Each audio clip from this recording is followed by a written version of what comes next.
The valley had not heard a child's laughter in many years. The Yor tribe was strong in battle, but weak in hope. Fire still burned at night. Warriors still trained with heavy axes. But something important was missing. No babies were born. No new life came into the world. The elders called it curse. The high priest called it punishment from the spirits. In the center of the camp stood a large black tent made from thick animal skin.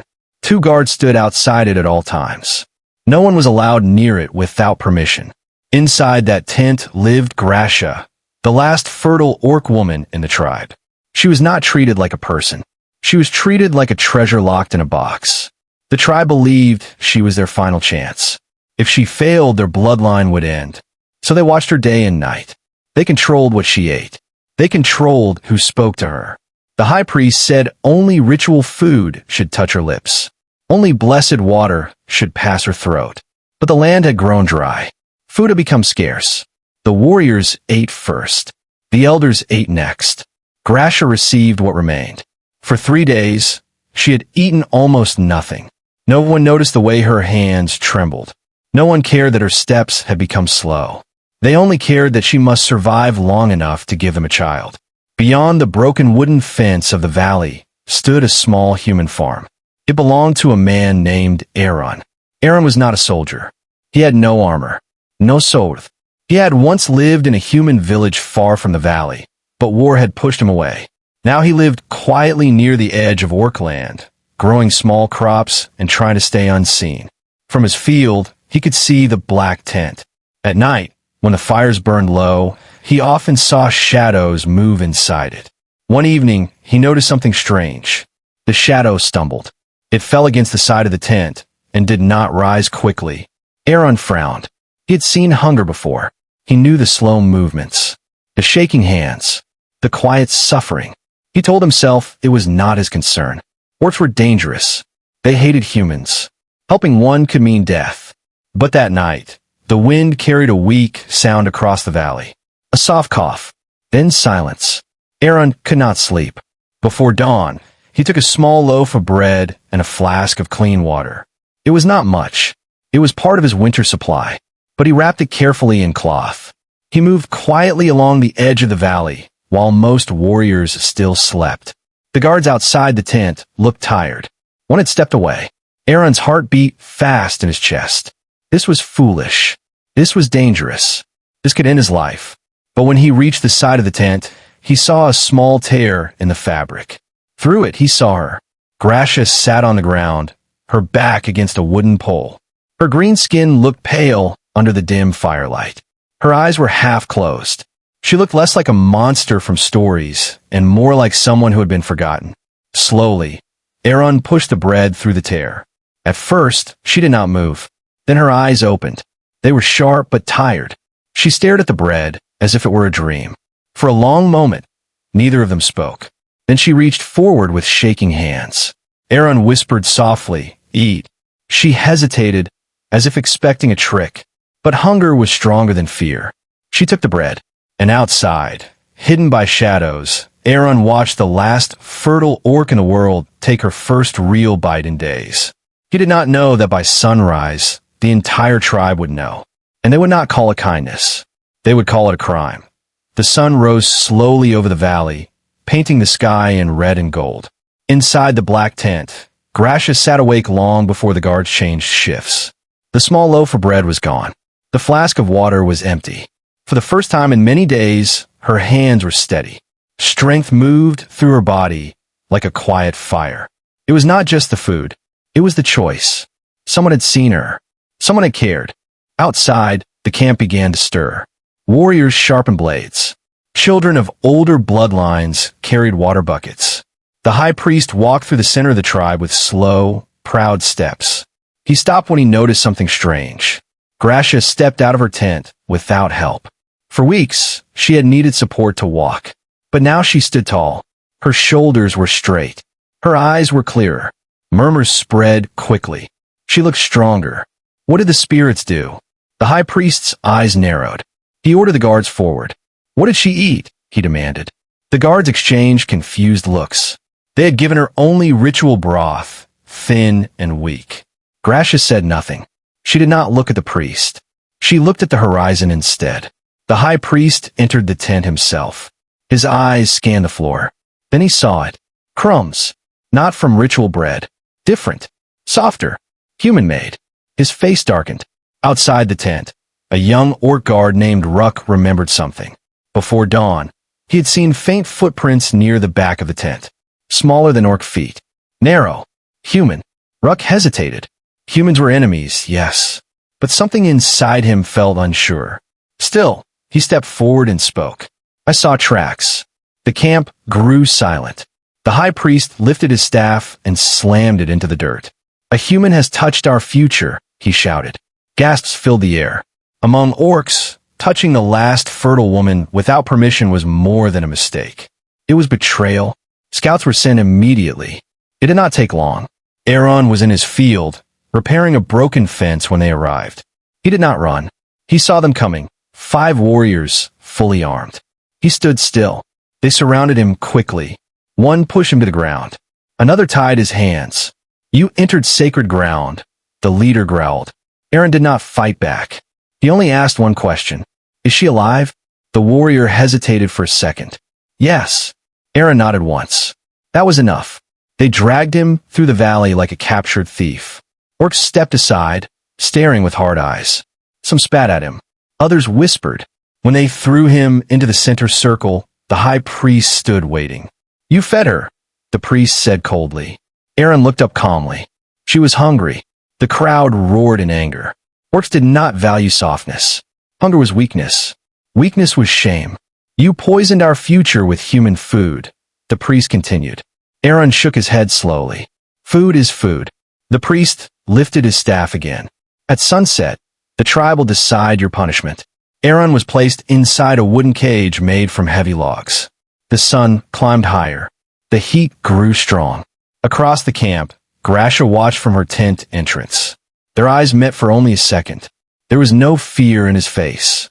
That confused her more than anything. She had known warriors. She had known priests.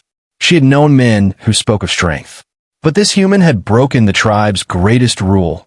Not for power, not for reward, not for fame. Only because she was starving. As the sun moved slowly toward the west, whispers spread across the valley. Some demanded death. Some demanded torture. But others, especially the younger warriors, began to question something they had never questioned before. If the human meant harm, why did she look stronger than ever? By sunset, the tribe would gather, and kindness would stand trial, as if it were a crime. By sunset, the entire valley stood in a wide circle. The sky burned red above them, as if the world itself was watching. Torches were planted in the ground. Their flames moved with the evening wind. In the center of the circle stood the wooden cage. Inside it sat Aaron, his hands still tied, his face calm. Orcs did not believe in quiet trials. They believed in loud judgment. The high priest stepped forward first. His dark robes moved slowly behind him. He raised his staff high so all could see. This human, he shouted, broke sacred law. He entered forbidden ground. He fed our last fertile woman without ritual, without blessing, without permission. The crowd growled in agreement. To touch our future, the priest continued, is to attack the tribe itself. He turned to Aaron. Speak. Why should you not die tonight? Aaron stood slowly inside the cage. The ropes around his wrists were tight, but he ignored them. He looked around the circle, at warriors with scars, at elders with hard faces, at young orcs who had never seen a child born in their lifetime. Then he answered simply. She was hungry. Laughter broke out in the crowd. Some shouted insults. One warrior threw dirt at the cage. The priest smiled coldly. Hunger is weakness. Weakness must be tested, not comforted. Aaron shook his head. Hunger kills. The words were quiet, but they carried. The priest's eyes flashed with anger. You think you understand our tribe? I understand empty stomachs, Aaron replied. The murmurs grew softer now. The priest raised his staff again. If your human food damages her body, if it poisons her strength, you will have destroyed the last chance of our bloodline. At that moment, something unexpected happened. The guards parted. Grasha stepped into the circle. Gasps spread like wind through grass. She had not stood before the tribe in public since she was declared sacred. She walked alone. No support. No trembling. She looked stronger than she had in months. The high priest frowned. You were not called. Gracia ignored him. She walked until she stood only a few steps from a cage. Her eyes met Aaron's for a brief moment. Then she turned to her people. I was not poisoned, she said clearly. The tribe fell silent. I was starving. The word felt heavy in the air. The priest quickly stepped forward. You speak from confusion. Your body is weak. My body is stronger today, she answered. Stronger than it has been in many moons. The priest's voice grew sharper. The spirits provide through ritual.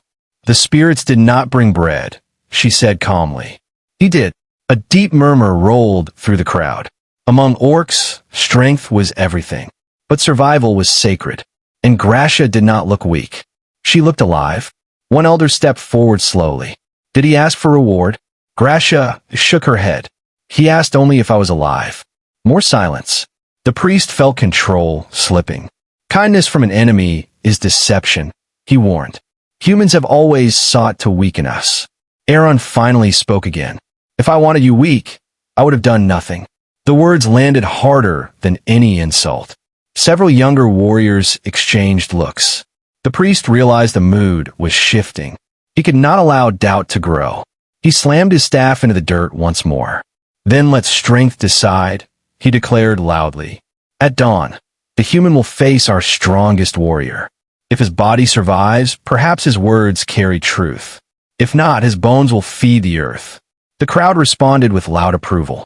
Understood combat. They trusted it. Gracia looked at Aaron, but he did not show fear.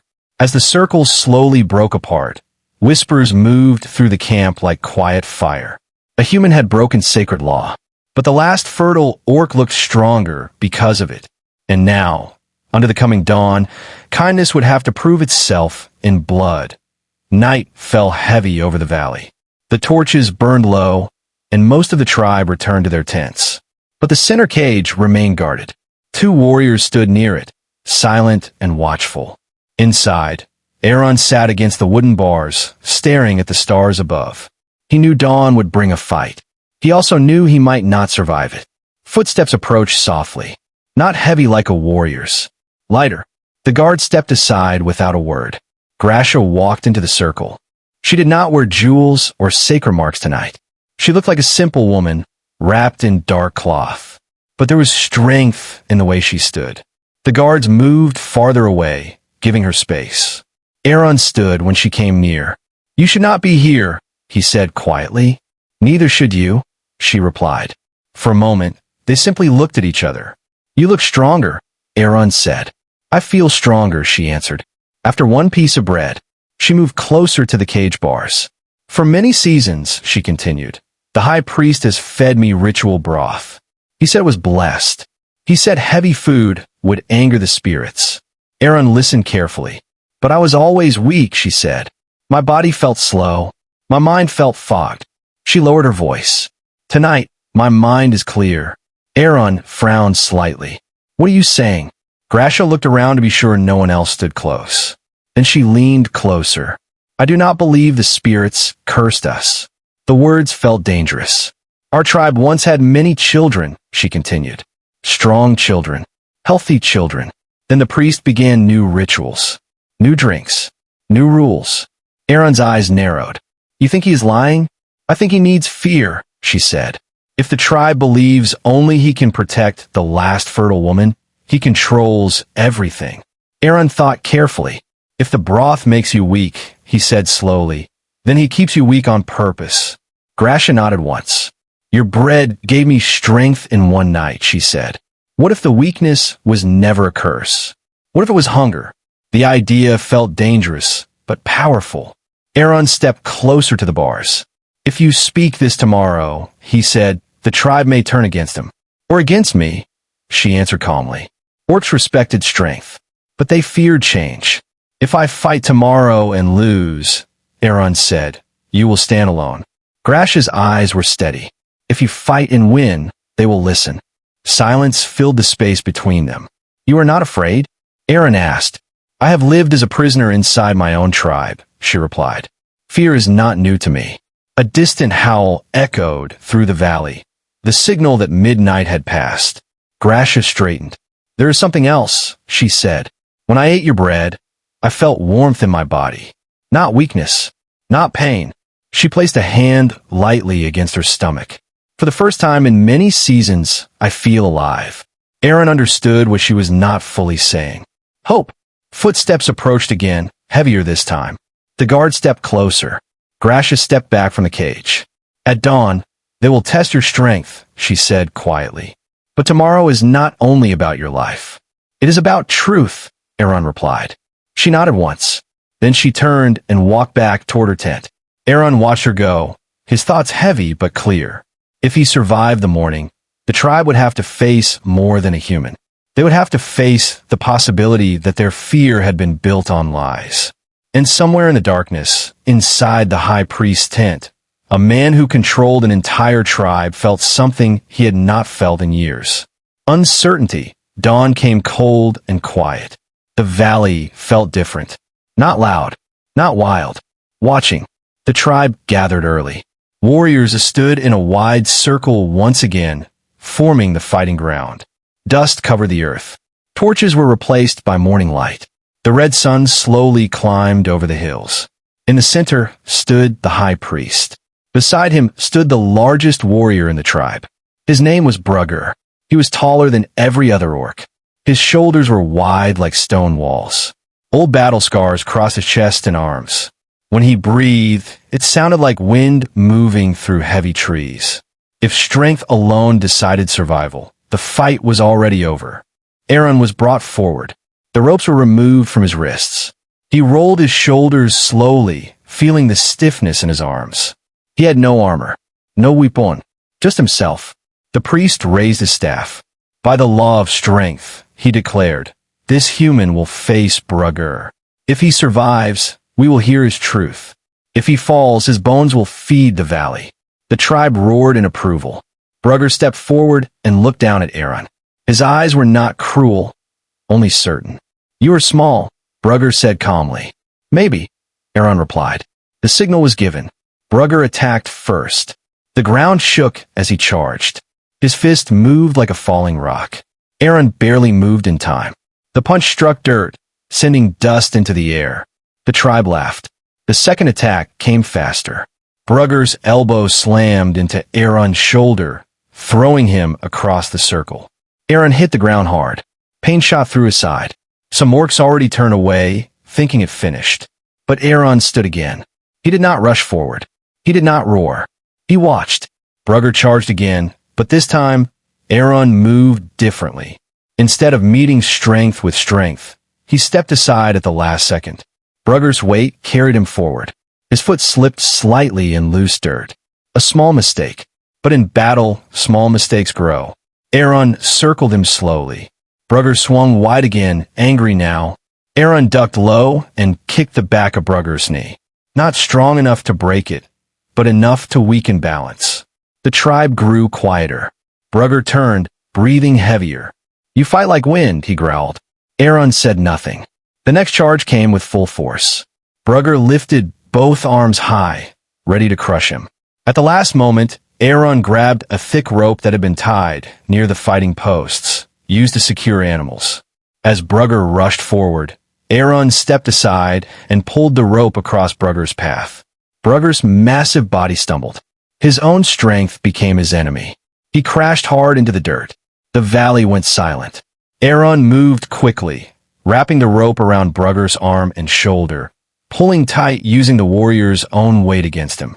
Brugger struggled, but every movement tightened the hold. Dust filled the air. For several long seconds, nothing moved. Then Brugger stopped fighting. He tapped the ground once with his free hand, a sign of surrender. The silence felt louder than any roar. Aaron stepped back, breathing hard, chest rising and falling. He did not celebrate. He did not shout. He simply stood. The high priest's face had gone pale. The tribe looked from Brugger to Aaron. Strength had not won. Size had not won. Patience had. Strategy had. Brugger slowly stood, brushing dust from his skin. He looked at Aaron with new eyes. You are small, Brugger repeated. But you are not weak. He turned to the tribe. I lost. The words carried weight. Among orcs, admitting defeat was rare. But it was honored. All eyes turned toward the high priest. By the law he had chosen, the human had survived. And now, the tribe would have to listen. For the first time, doubt moved openly through the valley. Not about the human, but about the man who had controlled them through fear. The valley did not cheer. It did not roar. It watched. Brugger stepped back into the circle of warriors, his head high despite defeat. Among orcs, losing with honor was not shameful. Lying was. In the center, Aaron stood alone. Dust clung to his clothes. His breathing was heavy but steady. All eyes turned to the high priest. By his own words, the human had earned the right to speak. For the first time in many seasons, the priest did not look certain. He lifted his staff slowly. Strength in battle does not erase corruption, he said sharply. The human still fed sacred blood without blessing. A few older elders nodded. But before he could continue, Gracia stepped into the circle again. This time, no one gasped. They expected her. She walked with steady steps, her chin raised. The morning light made her look taller, stronger. You said if he survived, we would hear truth, she said calmly. The priest's jaw tightened. Speak, Ven. Gracia turned, facing her people. For many seasons, I have drunk only what the priest allowed. I have eaten only what he blessed. The tribe listened closely. I was weak, she continued. My body failed me. My mind felt heavy. I believed it was the spirits. She paused. Until one piece of bread. Murmurs moved through the crowd. That bread gave me strength in one night. More strength than any ritual drink in many seasons. The priest raised his voice. Human tricks. Gracia's eyes flashed. Then let us test it. The crowd quieted again. She gestured toward the healer, an old orc woman named Vetra, respected by all but silent for years. Vetra knows herbs. Vetra knows poison. All eyes shifted to the old healer. Vetra stepped forward slowly, her back bent, but her eyes sharp. I have stayed silent too long, she said in a dry voice. The ritual broth.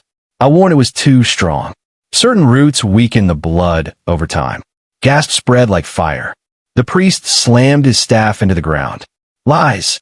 You are confused by age. Vetra did not look at him. I told you seasons ago, she continued calmly. The mixture dulls strength. It calms the body. It reduces fertility. The words felt heavy. The tribe turned slowly toward the priest. His control was slipping. You dare accuse me? He shouted. Without my rituals, the spirits would have destroyed us. Aaron stepped forward now. Or maybe, he said quietly, fear did the work for you. The priest's face twisted in anger. You are outsiders. You know nothing of our ways. Brugger stepped back into the circle. But we know strength, Brugger said calmly. And she stands stronger today. More warriors nodded. The priest looked around and saw doubt in their eyes. That frightened him more than any blade. He lifted his staff again, but this time not for ceremony. For threat. Before he could speak, Gracia moved. With one powerful step, she grabbed the staff from his hands. The movement shocked everyone. The staff was the symbol of his authority. Without it, he was only a man.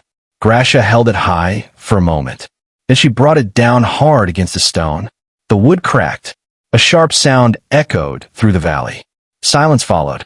The broken staff lay in two pieces on the ground. No more fear, Gracia said firmly. The priest looked around for support. None came. The warriors did not move to protect him. The elders did not speak. Brugger stepped closer. You led with fear, Brugger said. You weakened our future. The priest's shoulders lowered. For the first time, he looked small. Guards stepped forward, not to protect him, but to take him away. As he was led out of the circle, no one shouted. No one attacked him. They simply watched. Control built on fear had fallen in a single morning. Gracia turned toward Aaron. The valley felt lighter somehow. We were never cursed, she said quietly. Aaron nodded. No, he replied. You were hungry. And in that moment, the tribe understood something deeper than strength. They had not been dying from weakness. They had been starving for truth. The valley felt different after that morning. Not louder. Not softer, just free. The high priest was gone. His tent stood empty, the dark symbols on its cloth already fading under the sun. The broken staff remained in the center of the camp for 3 days, untouched, a reminder that fear could break, just like wood. Gracia did not take the title of high priest. She did not sit on a throne. Instead, she stood among her people. The first change came quietly. The ritual broth was thrown away. Real food was cooked again, thick meat, wild roots, strong bread taken through trade with nearby lands. Vetra the healer began preparing simple meals instead of heavy mixtures. Within weeks, something strange began to happen. The orcs felt stronger, not just in body, but in spirit. Warriors trained with new energy. Elders spoke without whispering. The young ones asked questions they had never dared to ask before. And near the edge of the valley, something even more unusual began. Aaron did not leave. Many thought he would. After all, he had nearly died there. But instead of walking away, he repaired his farm fence. He planted new seeds. He built a larger water well. He did not demand reward. He did not ask for protection. He simply worked. At first, the orcs watched him from a distance. Then one young warrior approached him one afternoon. "How did you defeat Brugger?" the warrior asked. Aaron smiled slightly. "I did not defeat him. I waited for him to defeat himself." The warrior frowned, thinking. Days later, 2 more orcs came, not for battle, but for trade. They offered cured meat in exchange for farming tools. Slowly, carefully, a bridge began to grow where once there had only been war. But the greatest change was still hidden. One evening, as the sun dipped low and painted the valley gold, Gracia stood outside her tent with Vetra beside her.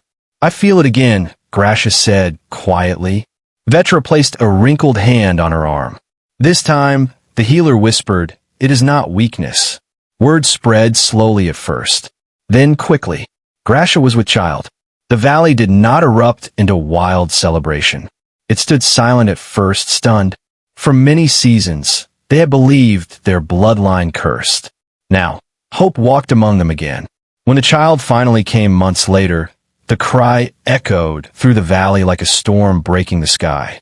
Strong, clear, alive.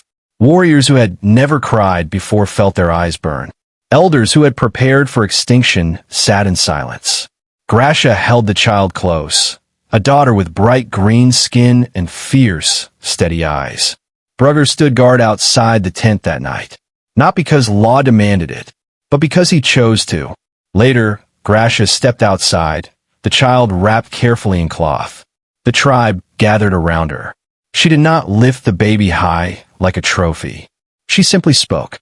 This child was not saved by fear. She turned her eyes toward the edge of the valley. Aaron stood there quietly, unsure if he should step closer. She was saved by courage, Gracia continued, and by kindness. The tribe parted slowly, creating a path. Aaron hesitated. Then he walked forward. He did not bow. He did not claim credit. He only looked at the child and smiled. The baby reached out a tiny hand toward the sunlight. In that moment, something changed forever, not just in the valley, but in the story of 2 peoples who had only known war. The tribe that once demanded punishment now protected the human who fed their future. And the child born that day would grow up hearing a story not of hatred, but of the morning when one simple act of kindness was stronger than fear.